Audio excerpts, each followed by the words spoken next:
Bona nit i benvinguts a aquesta cinquena entrevista d'aquest cicle que estem fent de cara a les pròximes eleccions del dia 21 de desembre. Avui amb Inés Arrimadas, que és la candidata de Ciutadans. Bona nit, senyor Arrimadas, què tal? Molt bé. Escolta, volia preguntar-li d'entrada que em sembla que vostè va molt segura, no? Que ja sembla que vostè es considera gairebé ja presidenta de la Generalitat i que hi ha molts mitjans i molta gent ja considera que sí, que vostè serà presidenta. I la pregunta és, amb quins suports podria ser això? Bueno, la veritat és que jo precisament soc molt prudent amb les enquestes i crec que ahir li va fer la mateixa pregunta al senyor Iceta. Sí, bueno, ahir no li vaig dir si el feia... Sí, ahir sí, ahir exactament que sí. Però nosaltres som molt prudents, sabem que les enquestes són només enquestes i que l'enquesta de veritat és el dia 21, però sí que mirem totes les enquestes i sabem que és possible, que no és cap utopia guanyar les eleccions. I per tant, com que és possible, hem de treballar perquè pugui ser realitat. Però això no em quadra a mi, perquè jo he mirat també totes les enquestes, que es publiquen totes les enquestes, i resulta que les tres últimes, el periòdico, vostès ara tenen quants diputats? 25. D'acord, doncs el periòdico diu que 25-26, La Vanguardia més o menys el mateix i La Razón més o menys el mateix. És a dir, tret d'aquella... N'hi ha hagut moltes més que diuen que tenim 32. No, dic les tres últimes. Totes entre 24 i 27 diputats. Aquestes tres últimes, aquests tres mitjans de comunicació. Si marxa més enrere, tenim de més escons, Sí, hi ha una enquesta que em sembla que va fer el... No, el CIS també podria... Sí, va fer una enquesta que es va discutir bastant perquè es deia que hi havia poca intenció de vot directe i molta cuina que afavoria l'opció. Però en tot cas, amb 24, 25, 27, fins i tot 30 diputats, qui l'hauria de votar a vostè per poder ser investida presidenta de la Generalitat? Home, per descomptat que haurem de sumar. Jo mai he dit que jo només pugui ser presidenta de la Generalitat. Això que jo sàpiga només ho ha dit el senyor Miquel Iceta, que vol ser president amb 20 escons. Però vostè vol ser presidenta de la Generalitat? Sí, i tant. Però a mi m'agradaria... No, encara no. El que sí que veig és que és possible. I com que veig que és possible, hem de treballar per aconseguir-ho. Ara, l'enquesta de veritat, el dia 21. Què diem nosaltres? Això és un tòpic i típic. Tot el món diu, no, això és la realitat. L'enquesta són les urnes i tens tota la raó. I a més, m'agrada molt dir-ho perquè les darreres eleccions cap enquesta deia que sortiríem amb 25 diputats. Només ens donaven 19, 20 com a molt i al final en van treure 25. O sigui que al final, prudència cap a un sentit i un altre. Amb qui m'agradaria sumar? Amb qui m'agradaria no. Amb qui preveu sumar? Perquè agradarà tot...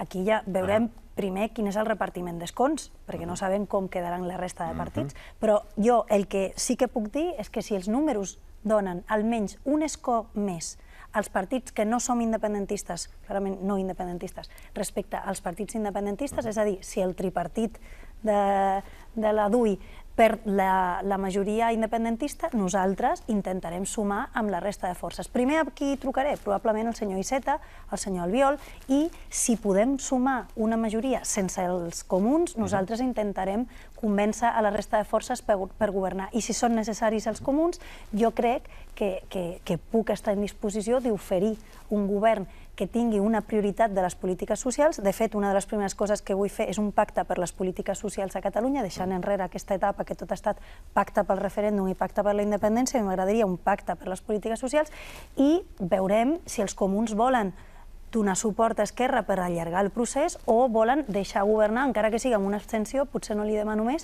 perquè a Catalunya hi hagi un govern que prioritzi les polítiques socials. Doncs té dos problemes. El primer problema es diu Miquel Iceta, perquè vostè ha dit que efectivament ahir en la entrevista aquí va dir que hi volia ser president, però també va dir una cosa, que no els prestarien el seu suport, el suport del PSC.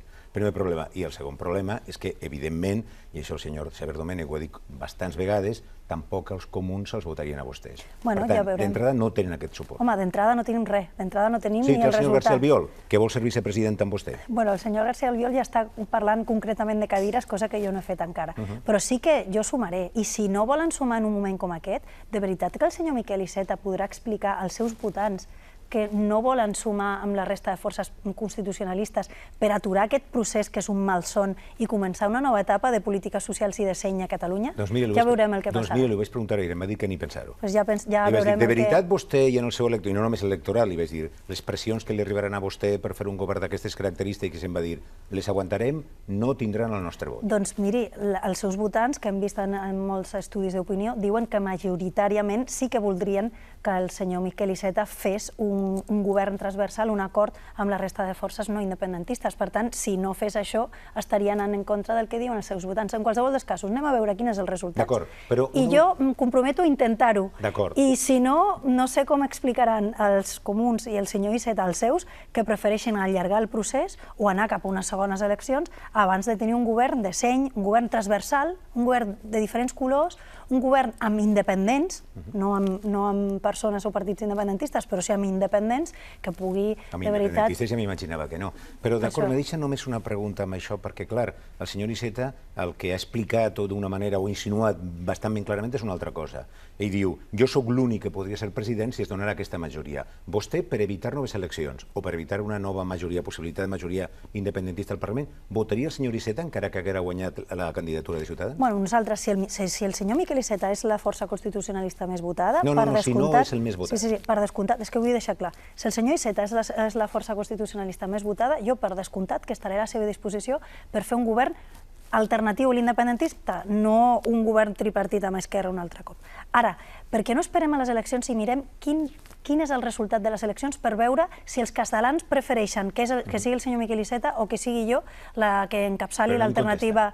No, si l'estic contestant. Jo crec que en una situació d'extraordinària complexitat com aquesta, crec que qui decidirà qui serà l'alternativa, el lideratge de l'alternativa política a l'independentisme no ho decidirà el senyor Miquel Iceta ni ho decidiré jo, ho decidiran els catalans amb els seus vots. Pensi també que de totes maneres la gent, i s'ha parlat moltes vegades, s'estima més saber abans de poder votar quines aliances poden establir després. Nosaltres som clars i catalans. I aquesta vegada és complicadíssim. Bueno, nosaltres crec que som el partit que més clar ho estem deixant, perquè el senyor Miquel Iceta, amb qui pactarà? Ha dit, jo pactaré amb qui em faci president. Això li estic preguntant. El faria vostè president? Això farà que pugui pactar amb Esquerra per ser president? A mi em fa por, això. Bueno, home, ha dit que pactarà amb qui li faci president. Jo li dic una cosa, jo no vull ser presidenta a qualsevol preu. Jo vull ser presidenta de la Generalitat per encetar una nova etapa política a Catalunya de convivència, de reconciliació, de seny, de polítiques socials. Ara, a qualsevol preu, és a dir, pactant amb Esquerra Republicana com sembla que volen fer d'altres partits, no. Però, insisteixo, anem a votar en massa, que podem guanyar, i jo garanteixo, jo puc garantir que si donen els números, jo treballaré, em deixaré la pell, perquè aquí hi ha un govern no independentista i un govern de seny, de polítiques socials i transversal. I crec que haurem de ser molt generosos, tots plegats. Després en parlarem d'això, d'aquesta generositat que vostè ja també ha comentat en algun moment. Però hi ha una cosa mentrestant que també ens sona una mica paradoxal. Vostès van arribar a la política com a formació política dient que estaven precisament per acabar amb la vella política, per regenerar la política, per acabar amb la corrupció, i resulta que a Madrid un partit que té casos de corrupció sense parar enormes, que és el Partit Popular, governa amb la crossa de vostès i vostè aquí podria governar amb la crossa del PP. I no és una mica rar que la nova política, i que parlava de regeneració, acabi aliant-se en la vella política i no regenera res? Bueno, és que corrupció té Convergència i Unió, que no es parla gaire del 3%. No pensen, ni els fan costat ni governarien amb ells. Després de la llarga pregunta, si em deixa contestar... I tant. Convergència i Unió té corrupció, el Partit Socialista té corrupció, el Partit Popular té moltíssima corrupció, estem veient, per exemple, també el Partit Socialista ara que estan casos de corrupció. El tema és, nosaltres anem a la mateixa llista electoral del Partit Popular com ha fet Esquerra amb Convergència i Unió del 3%? No. Nosaltres estem governant els mateixos escons de govern com està fent Esquerra amb el partit del 3%? No. Nosaltres hem governat amb el PP sense exigir cap proposta de regeneració com ha fet Esquerra? No. Per tant, nosaltres primer van intentar fer, no ens oblidem d'això, una investidura del senyor Pedro Sánchez. Que els partits independentistes... Ara tenim casos també en Andalusia, sí? Clar, home, és que si no... No, el que li vull dir és que... Si no podem sumar en cap partit que no tingui un cas de corrupció, ens quedarem molt sols. El que li vull dir és que vostès, sense la crossa de vostès, ni el PSOE haurien pogut fer... Crossa és un adjectiu que jo no... El suport m'agrada més. I ara resulta que vostè està dient segurament que tindran un govern a Catalunya en el qual podria entrar el senyor García Albiol, que ja es propugna com a vicepresident. Això ho ha dit ell. Jo no he parlat de cadires. Però vostè està parlant també d'un govern plural en el qual hi hauria independents i segurament també, suposa, d'algun partit que els faria suport, per exemple del PP, que ells mateixos ja ho estan demanant. Nosaltres volem un acord transversal, òbviament, el més transversal possible. Nosaltres, quan pactem amb d'altres partits, primer, els hi posem requisits per poder pactar que estan relacionats sempre amb la lluita contra la corrupció. De fet, una cosa amb el Partit Socialista. Vostè sap qui va fer que el senyor Griñán i el senyor Chávez haguessin de deixar la seva cadira, va ser un requisit nostre. Per tant, quan nosaltres arribem a un acord amb la resta de partits, que malauradament és que tots els vells partits han tingut casos de corrupció, nosaltres exigim aquestes exigències. Per exemple, la llei integral contra la corrupció, que s'ha tramitat per primer cop a la democràcia al Congrés de Diputats, ha estat nostra, i allà demanem eliminar aforaments, eliminar indults a polítics per casos de corrupció, exigim protegir a les persones que s'atreveixen a denunciar un cas de corrupció a l'administració, despolititzar la justícia, etc. Això està en el programa de vostè i després li volia preguntar, ja s'ha avançat una mica, millor també, perquè això m'aporta també a fer-li una pregunta. Vostè considera que Mariano Rajoy, el seu govern i el Partit Popular ara estan lluitant contra la corrupció que s'està demostrant que ha tingut aquest partit polític? Les proves són bastant concloents i bastant evidents, com vostès els demanen, o al contrari? Arrastrant els peus. I no els està... Arrastrant els peus. Sí? Sí, o sigui, no sé si s'entén el que vull dir, o sigui, que arrastren els pies, o sigui, que no els hi agrada. Però, per exemple, no els hi agradava gens... No els agrada i estan fent alguna cosa per agradar-los. La comissió d'investigació del seu sistema de... Exacte, encara que el Partit Popular no vulgui. És que aquesta era la gràcia d'aquesta legislatura. Jo crec que ho vam explicar moltes vegades, però encara crec que s'ha d'explicar més. La gràcia d'aquesta legislatura és que el PP no pot bloquejar les coses de canvi. Per exemple, quan nosaltres vam fer aquest acord amb el Partit Popular, sabíem, primer, que ens estalviaven terceres eleccions, que jo sé que aquí hi ha gent que diu, bueno, terceres i quartes, però això és molt dolent per un país. Per tant, vam evitar terceres eleccions i la mancança d'estabilitat que es necessita. Segona, sabíem que si el PP no volia fer aquestes reformes, teníem una majoria alternativa. I es va demostrar precisament, vostè que ho treu el tema, a la comissió d'investigació del sistema de finançament del PP. Ells no volien fer-ho.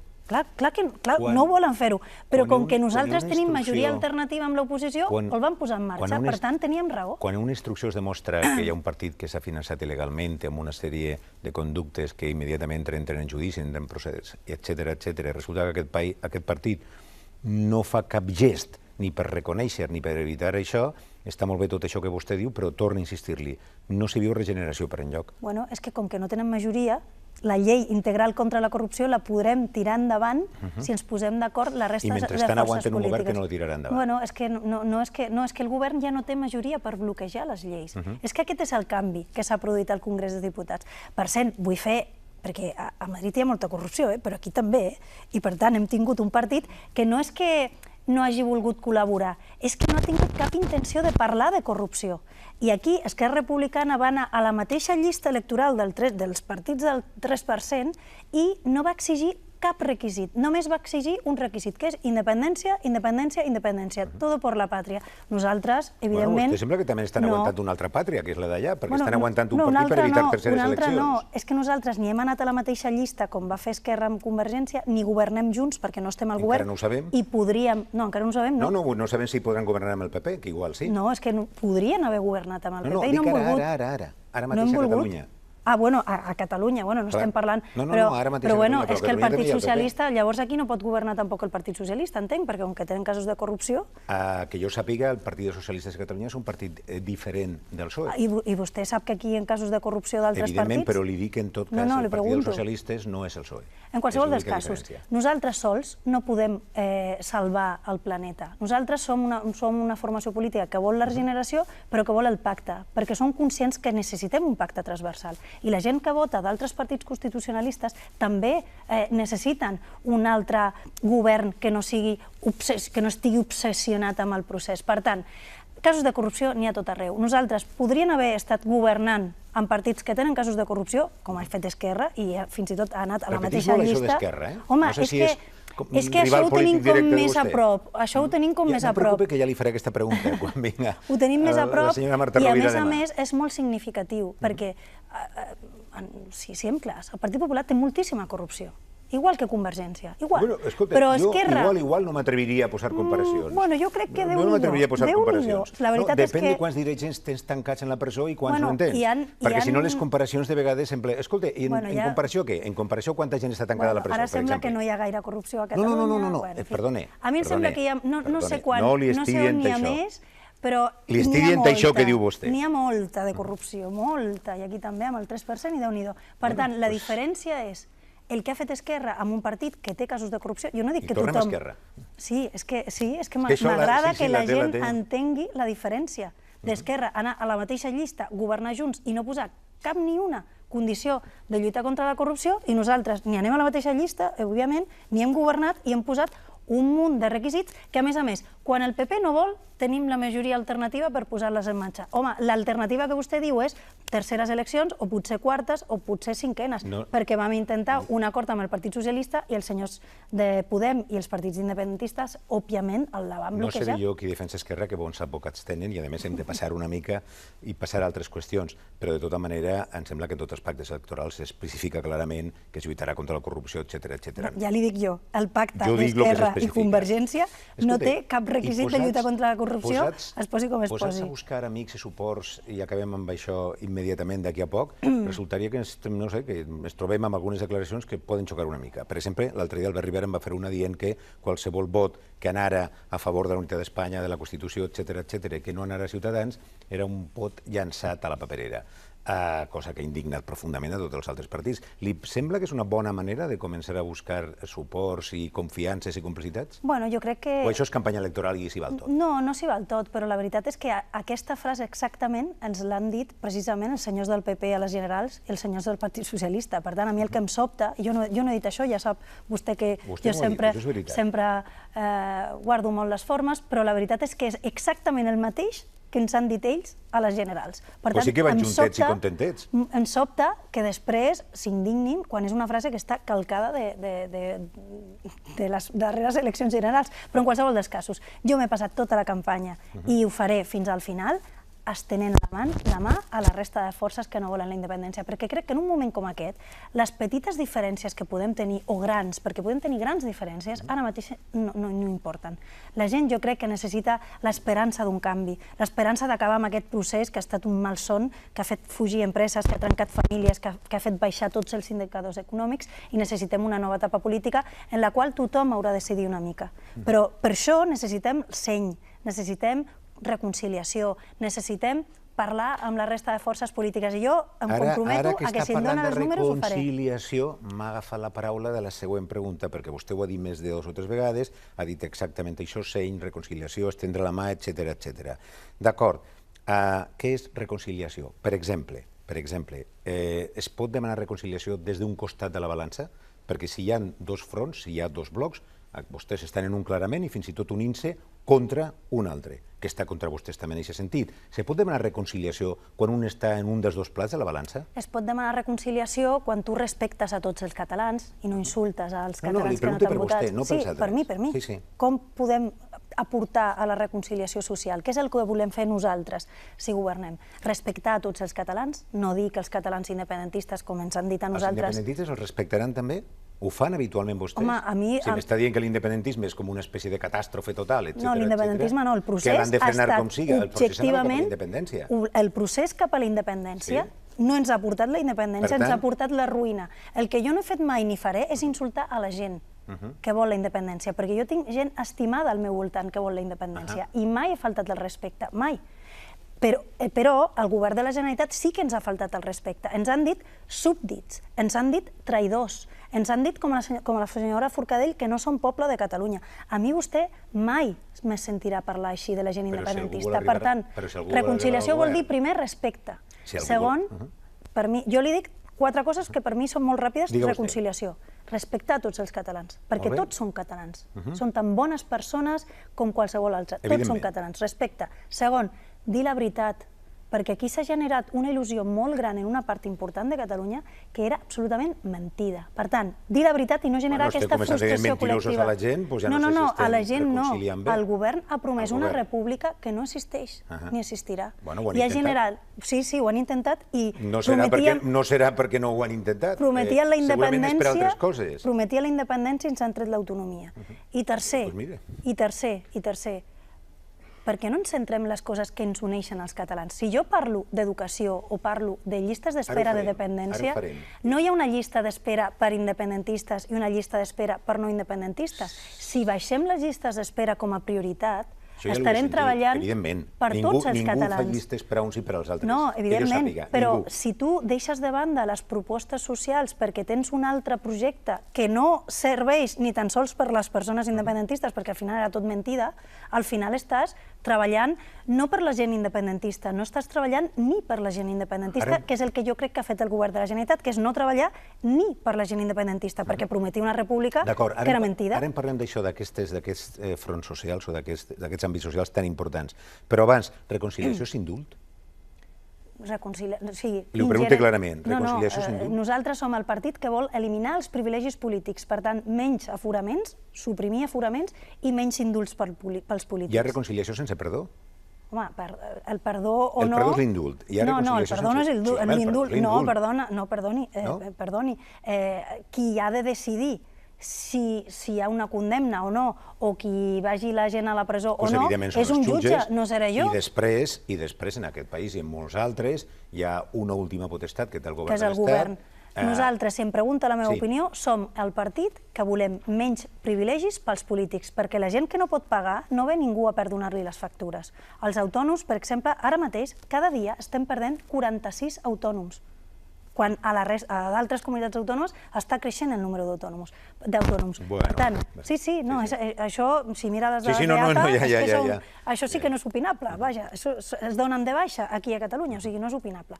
Per tant, la gent que no pot pagar les factures no ve després al govern a perdonar-los les factures. Per tant, nosaltres som el partit que vol menys privilegis pels polítics i, per tant, eliminar els aforaments i eliminar els indults als polítics, per exemple, de malversació. Ara, també li dic una cosa, estem parlant ja com si hi hagués una condemna. Que jo sàpiga, no hi ha cap condemna i jo respectaré totes les resolucions judicials en un sentit o en un altre. Evidentment, li estic dient això perquè és un tema que va sortir precisament ahir. Em va sorprendre per això, perquè era com donar per fet ja el que passarà i no ho entenc. No sé si és la preparació del tripartit per part del senyor Iceta, però no ho vaig entendre gaire bé, la veritat. Això tampoc m'ho acaba de creure jo i li volia preguntar després, però ja ho farem si tenim temps. En tot cas, sí que es va fer aquesta pregunta amb el condicionant de si al final s'arribava a una sentència ferma. I, per tant, ningú estava donant res per segur, no es va fer aquesta pregunta en aquest plató, sinó en un altre plató, i la pregunta era si arribarà a passar, evidentment. Parlem de programa, continuem? Perfecte. Molt bé. Reforma del finançament. I vostès diuen que sí, que s'haurà de fer, buscar un bon finançament, una sèrie de cançons que hem sentit moltíssimes vegades, però que no han portat mai una solució definitiva. Creu en el criteri d'ordinalitat? És a dir, aquells que cobren i estan situats en un punt determinat del PIB o de la riquesa, després quan paguen no s'han de moure d'allí, o no creuen en aquest criteri? Com s'ha de reformar el finançament? Estan d'acord a més, amb ciutadans d'Andalusia, amb ciutadans d'Extremadura... Això és veritat, que estem d'acord i defensem el mateix a tot arreu, perquè hi ha partits que venen aquí i diuen una cosa i el dia següent els seus... Si els ha de reconèixer, són tan valents que van al País Basc i diu que no creuen en el concert econòmic i que l'han d'abolir. Per això segurament no treuen gaire vots allà. Sobretot el que van dir, que són molt valents, és que l'estimació del cupo basc, que és el que es va debatre l'altre dia, perquè l'altre dia... El primer van dir que no creien en el concert. No, és que l'altre dia... No, si nosaltres ens mantenim sempre, però el darrer debat va ser l'estimació del cupo. D'acord. I nosaltres som els únics valents que van dir que això era una vergonya que s'havia fet sense criteris tècnics. I no ho dic jo, ho diuen els experts que es van determinar per totes les comunitats autònomes. Vostè em pregunta quin és el nostre model de reforma del sistema de finançament. Nosaltres fem nostre l'informe que han fet els experts que s'han designat per totes les comunitats autònomes. Per cert, som l'única comunitat autònoma que no ha designat un expert per defensar els interessos dels catalans. Però si vostès donen suport al govern de Mariano Rajoy, els podria ser molt fàcil parlar amb ells sobre aquesta qüestió. Encara que això estigui discutint-se a la taula de presidents... El senyor Puigdemont no ha anat a la conferència de presidents i ha deixat la cadira buida dels catalans allà on es parla de calés i no ha designat un expert per intentar vetllar pels interessos dels catalans. Dit això, sí, ho podem fer nosaltres. M'agradaria fer-ho bé, però bueno, des d'aquí com un representant. Però bueno, nosaltres fem nostre l'informe que van fer els experts i parlaven d'ordinalitat, parlaven d'equitat, parlaven de criteris tècnics i no només diguem-ne, converses polítiques opaques, parlaven de totes aquestes qüestions que vostè... Tot això ens porta a un finançament que ha de ser més just o no? I la pregunta és, el finançament que pateix Catalunya és just o és injust? Jo crec que el sistema en general no és just i Catalunya, evidentment, no es beneficia d'aquest sistema. No, clar, ho defensem aquí... Em fa una mica vostè en aquest sentit perquè no acaba de... és que jo dic el mateix a Andalusia que a Madrid que a Catalunya. Sí, però per tant no diu gran cosa, perquè no acaba d'entendre res. Nosaltres que no dic gran cosa... Li correspondria a Catalunya més retorn de l'Estat del que té ara o no? Nosaltres considerem que necessitem un millor sistema de finançament, sí. Però no és un millor sistema de finançament només per Catalunya. és un millor sistema de finançament de Queden totes les totes les comunitats comunitats. autònomes. Per exemple, nosaltres mirem Sempre s'ha d'altres... fet així, mira com ha acabat sempre la broma. Bueno, Però la bueno. veritat és que no s'ha volgut fer així. S'ha fet així sempre. No, no s'ha volgut reformar. Han acabat acceptant totes les reformes del finançament, totes les comunitats, sempre. Sí, però jo Per crec tant- que la reforma del sistema de finançament en quant als principis que regeixen el sistema de finançament no s'ha canviat. D'acord. No té transparència, no té criteris tècnics en lloc de criteris polítics, no té el principi d'ordinalitat garantint, això sí, l'equitat. No s'ha fet aquesta reforma. Governabilitat i equitat al final resulta que igual queden en no res, però vaja. Bueno, això és la seva interpretació. No, li pregunto així L'informe perquè em dels diga. experts, jo crec que aquí hem de parlar menys els polítics i que parlin els experts que saben de Passem a un números. altre punt? Perfecte. Reforma de la- sí, Per mi perquè- és una de les principals reformes que cal fer a Espanya i ho vull I deixar la de clar la aquí. Constitució també? També, Què però per propo- mi la més urgent És aquesta. és la del sistema de finançament. D'acord. Per mi també és veritat que necessitem més temps i més consensos per reformar la Constitució que no pas la Portem, llei... de totes maneres, 15 anys LOFE. canviant el sistema de finançament, però o intentant millorar-lo, vaja. També és veritat que vostès no havien arribat a l'escena política com estan ara. Reforma de la Constitució, per recentralitzar o per descentralitzar? Perquè l'Estat prenga més competències, com de vegades sembla deduir-se de tot allò que diuen vostès, Pues o no. perquè l'Estat en perga? No s'han de recentralitzar competències, no hem de perdre competències a Catalunya. El debat no és de qui té les competències, el debat ha de ser de com es gestionen aquestes D'acord, competències. ha de gestionar-ne més l'Estat perquè ho fa millor? No, o no. A més, nosaltres no considerem que hi hagi cap competència a Catalunya que s'hagi de recentralitzar, o almenys en aquest moment no la veiem. Nosaltres què volem fer amb aquesta reforma constitucional? Un aclariment de competències, perquè el que hem vist és una litigiositat enorme entre la Generalitat de Catalunya i el Govern d'Espanya perquè no hi ha un aclariment de competències, no s'ha definit això. Per tant, primer punt, definició de les competències. Segon punt, que les competències que ens toquen a nosaltres puguin tenir un correcte sistema de finançament, i això Ja està ho hem parlat, relacionat digue'm el primer. amb el sistema de finançament. Nosaltres proposem, a més, que a la reforma constitucional es puguin incorporar els principis del sistema de finançament perquè quedin diguem-ne, garantits a la Constitució. Per què no es fia? Però jo vull fer més coses a la reforma constitucional. Per què no es fia la gent quan vostès parlen d'aquesta reforma constitucional? perdó? Per què la gent... Quina gent? La gent vol dir analistes en els diaris... És que, clar, quan dic Bueno, la jo gent, veig de d'alguna tots manera... analistes, depèn quin diari llegeixi. Sí, no, però per què no es fia? No, perquè hi ha bastant coincidència en això. Tot el món viu Ciutadans com la garantia de reenfortir l'Estat central. Tot el món, no sé si el seu món és El molt meu petit, món, però... per desgràcia o per sort, és no gairebé tot, perquè m'ho he de llegir tot. Bueno, I no he doncs no llegit estic no he llegit ni un analista que no diga que vostès no tinguin al darrere la voluntat Doncs de recentralitzar. ja li passaré més farà informació així? que potser no la té al seu abast. No, ho podem parlar al dia del debat. A i m'ho pot nosaltres, portar. mire, nosaltres ens agraden els països descentralitzats. Ens agraden. Nosaltres som federalistes, ens agraden els països federals, ens agraden els països descentralitzats, perquè el problema no és qui té la competència, el problema és com es gestionen les competències. Pot funcionar bé un país descentralitzat? Oh, i tant que sí.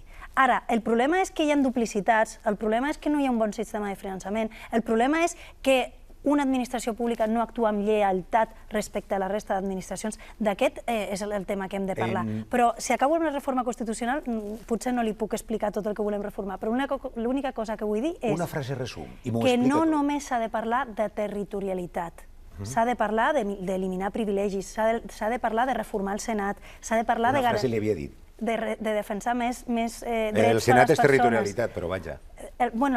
Però no vull dir respecte a les competències, sinó a la cambra de representació territorial.